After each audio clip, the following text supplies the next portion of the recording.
पूर्ण ब्रह्म परमेश्वर बंदी छोड़ सदगुरुदेव रामपाल जी महाराज जी की जय हो। पूर्ण ब्रह्म परमात्मा बंदी छोड़ परमेश्वर कबीर साहब जी की जय हो। बंदी छोड़ संत गरीबदास जी महाराज जी की जय हो। स्वामी राम देवानंद बाबा गुरु महाराज जी की जय हो। बंदी छोड़ श्री सदगुरुदेव रामपाल जी महाराज जी की जय हो।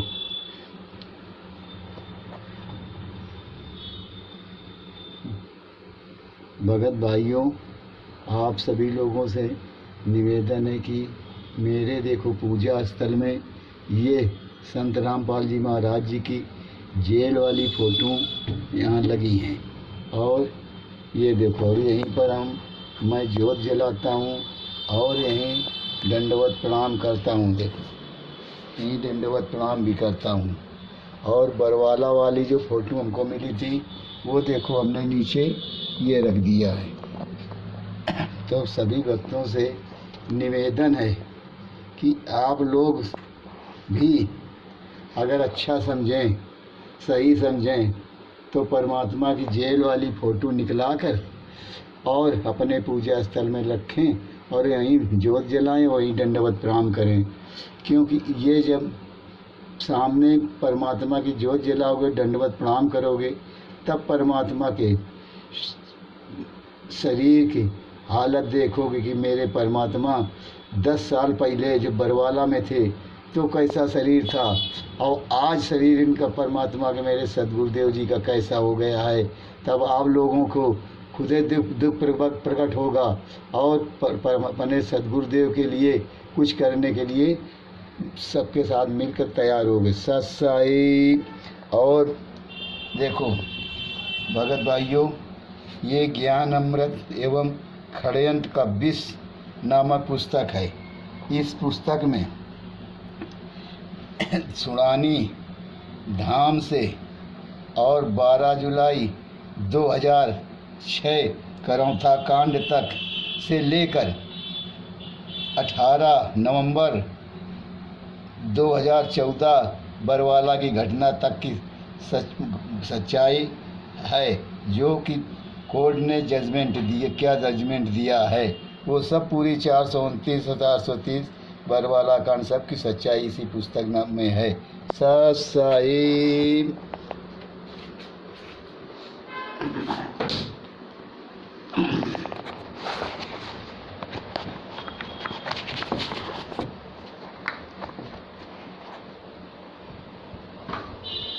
सत साहिब जय बंदी छोड़ की।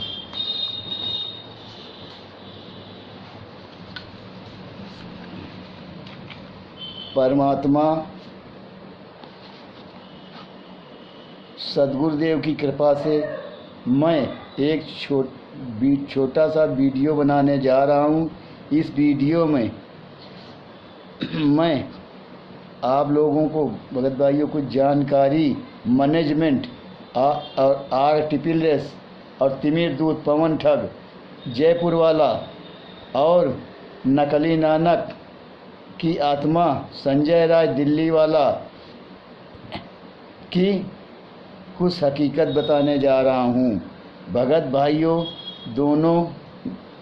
भाइयों और बहनों, आप सब लोगों का अवगत कराना चाहता हूँ कि इस ज्ञान अमृत एवं षड्यंत्र का विष नामक पुस्तक में इन लोगों के परमात्मा की दया से लेखक ने सब पूरा का पूरा लिखवा दिया है कि क्या इन लोगों की सच्चाई है।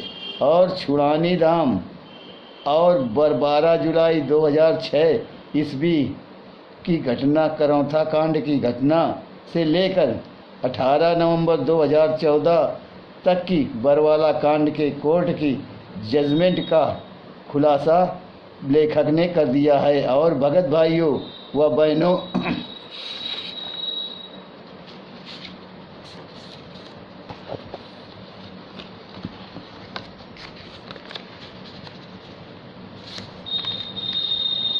कर दिया है। आप सब लोगों से निवेदन है कि आप समय रहते इन तीनों ठगों से का पीछा छोड़ दो, वरना समय आने पर पछताना पड़ेगा।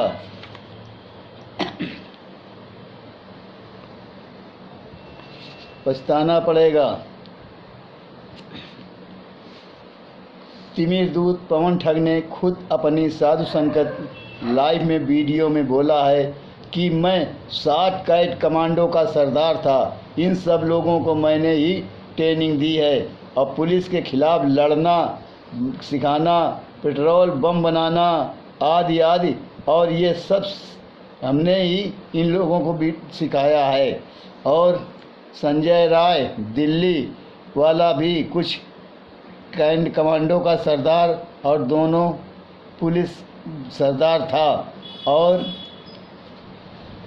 18 नवंबर दोनों पुलिस की पुलिस, और 18 नवंबर बरवाला कांड में 18 नवंबर और 18 नवंबर 2014 को ये पुलिस के नज़रों से बचते बचाते वहाँ से भाग निकले थे।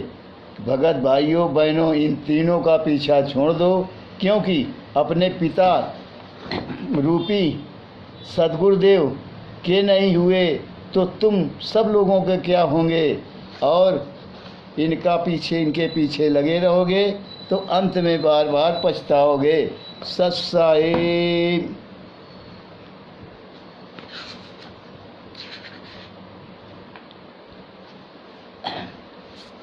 उधर भगत भाइयों न्याय पाठ बरवाला कांड के पाठ 4 है। उधर न्यायालय के द्वारा जारी वारंट का आदेश निष्पादन हेतु हरियाणा पुलिस आश्रम आई, मगर बिना वारंट निष्पादन के लौट गई। न्यायालय ने पुनः दिनांक 10/11/2014 को वारंट जारी करते हुए संत रामपाल जी महाराज जी को न्यायालय में उपस्थित करने का निर्देश किया। न्यायालय अपने तरफ से एक मिक्स क्यूरी नियुक्त किया। उच्च न्यायालय ने वारंट निष्पादन करने एवं एक मिक्स क्यूरी को प्रतिवेदन देने हेतु आगे की तिथि 17 नवंबर 2014 निर्धारित किया। न्यायालय के आदेशों के अनुपालन में हरियाणा पुलिस महानिदेशक वशिष्ठ के द्वारा करीब 40,000 पुलिस पदाधिकारी एवं कांस्टेबलों के साथ बरवाला आश्रम को चारों तरफ से घेर लिए और वारंट का निष्पादन करने का प्रयास 11-12 नवंबर 2014 से पुनः प्रारंभ किया।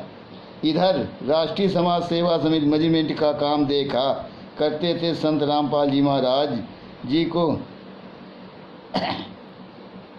हाईजैक बंधक बनाए रहे तथा अपने काले कमांडों के सहयोग से आश्रम के चारों तरफ तैनात कर पूरे आश्रम को अपने जद पर नियंत्रण में ले लिए थे। आश्रम के अंदर प्रचंड ड्रामा RSS मैनेजमेंट के निर्देशन में चलता रहा। इस ड्रामा का हकीकत बयान संक्षिप्त में करता हूँ। हकीकत बयान है कि ये बात पूर्णतया हकीकत है कि संत रामपाल जी महाराज का दर्शन या चेहरा दिनांक 7/11/2014 से दिनांक 19 नवंबर 2014 तक आश्रम में लाखों उपस्थित भक्तों ने नहीं देखा। बस वहाँ RSS एवं सेवादारों द्वारा जो आदेश संत रामपाल जी महाराज जी का आदेश बता दिया, वही उसी आदेश को भगतगण अमल करते थे। उन्हीं के आदेशों पर महिला बच्चे बूढ़े ढाल बनकर बैठे पुलिस प्रशासन को उनकी कार्रवाई वारंट निष्पादन करने से अवरोध उत्पन्न करते रहे और RSS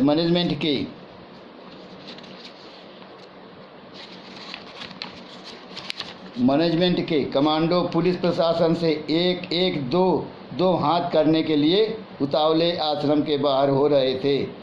मेरे साथ डॉक्टर उमाशंकर एवं राजकुमार जो चंडीगढ़ से लौटकर बरवाला आश्रम में रुक गए थे और मुझे भी रुकने के लिए कह रहे थे, मगर मैं नहीं रुका और घर वापस आ गया।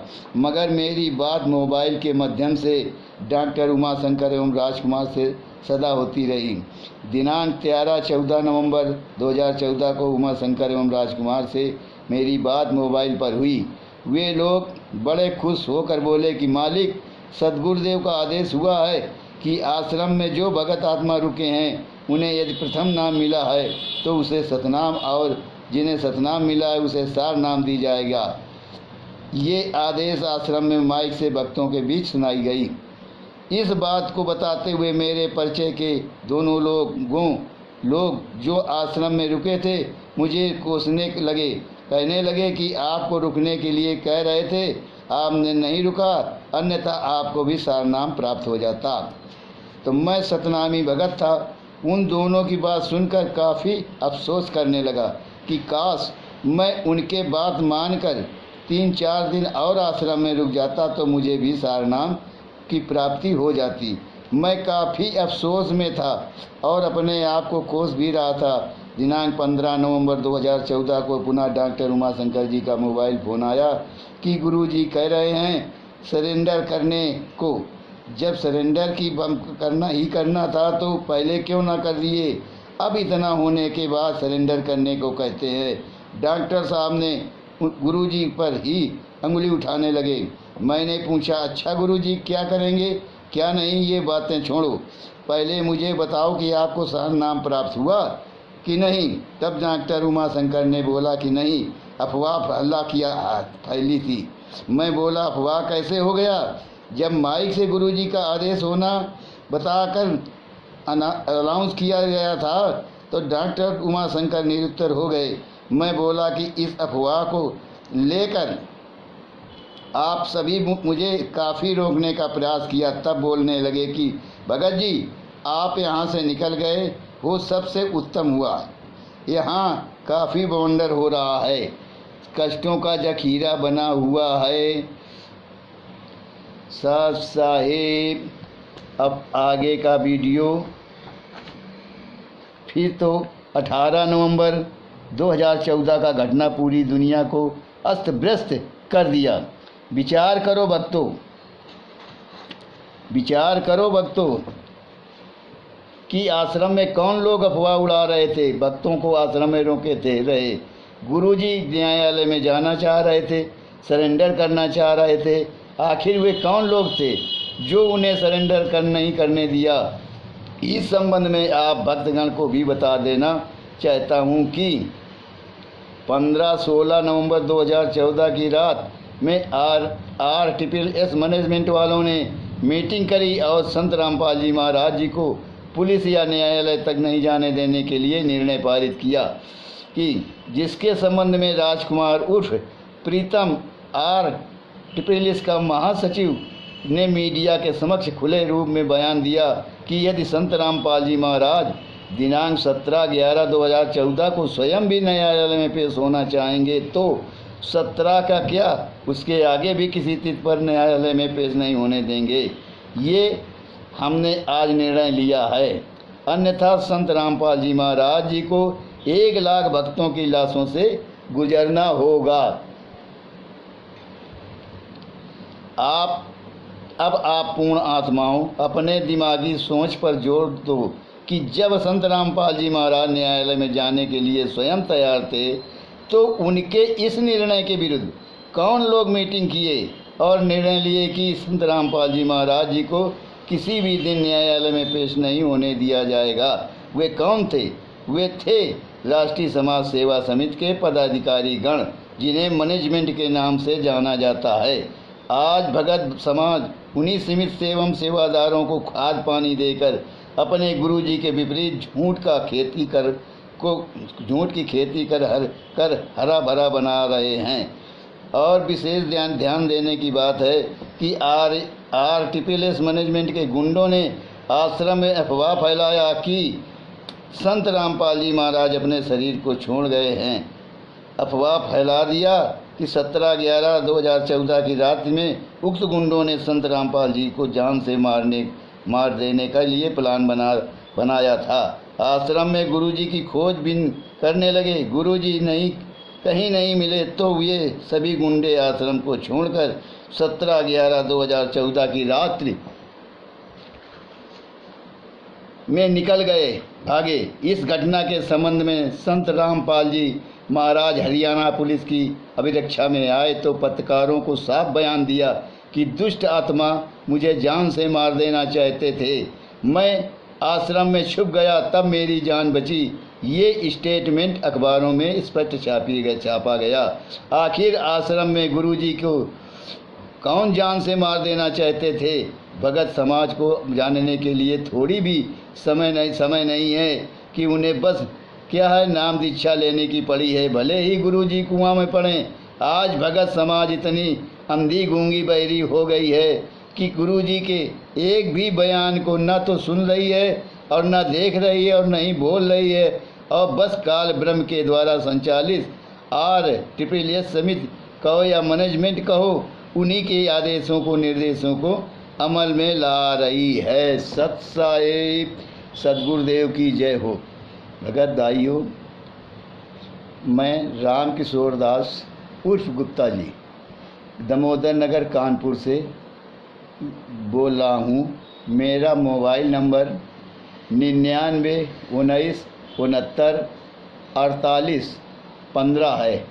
मैं अभी वीडियो बनाना नहीं जानते हैं, क्योंकि अभी हमने कुछ दिन पहले अपनी नाती से थोड़ा बहुत सीखा है। सो परमात्मा की कृपा से हम ये छोटा सा वीडियो बना देता हूँ।